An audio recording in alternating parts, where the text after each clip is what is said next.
Hey, congratulations! You've just won the lottery. Only the prize isn't cash or a luxury cruise. It's a position in your country's national legislature. And you aren't the only lucky winner. All of your fellow lawmakers were chosen in the same way.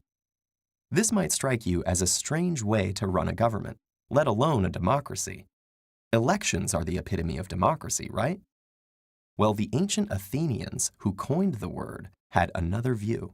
In fact, elections only played a small role in Athenian democracy, with most offices filled by random lottery from a pool of citizen volunteers.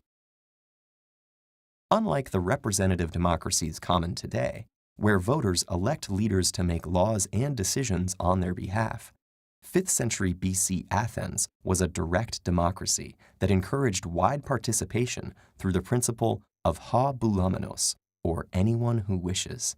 This meant that any of its approximately 30,000 eligible citizens could attend the ecclesia, a general assembly meeting several times a month. In principle, any of the 6,000 or so who showed up at each session had the right to address their fellow citizens, propose a law, or bring a public lawsuit. Of course, a crowd of 6,000 people trying to speak at the same time would not have made for effective government. So the Athenian system also relied on a 500-member governing council called the boule to set the agenda and evaluate proposals, in addition to hundreds of jurors and magistrates to handle legal matters. Rather than being elected or appointed, the people in these positions were chosen by lot. This process of randomized selection is known as sortition.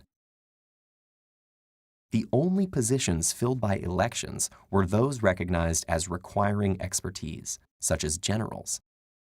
But these were considered aristocratic, meaning rule by the best, as opposed to democracies, rule by the many.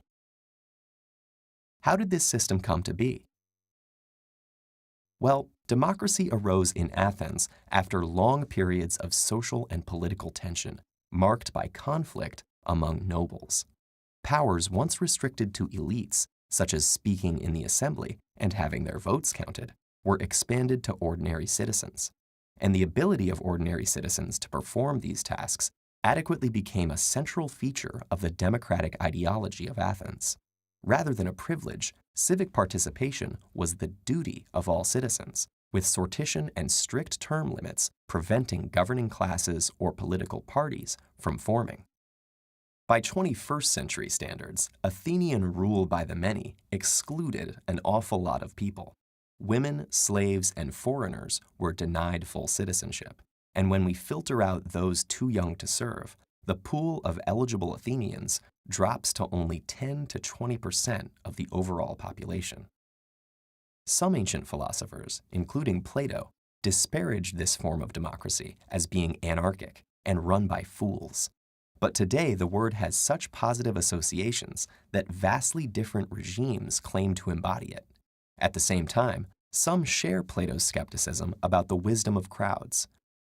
Many modern democracies reconcile this conflict by having citizens elect those they consider qualified to legislate on their behalf. But this poses its own problems, including the influence of wealth and the emergence of professional politicians with different interests than their constituents.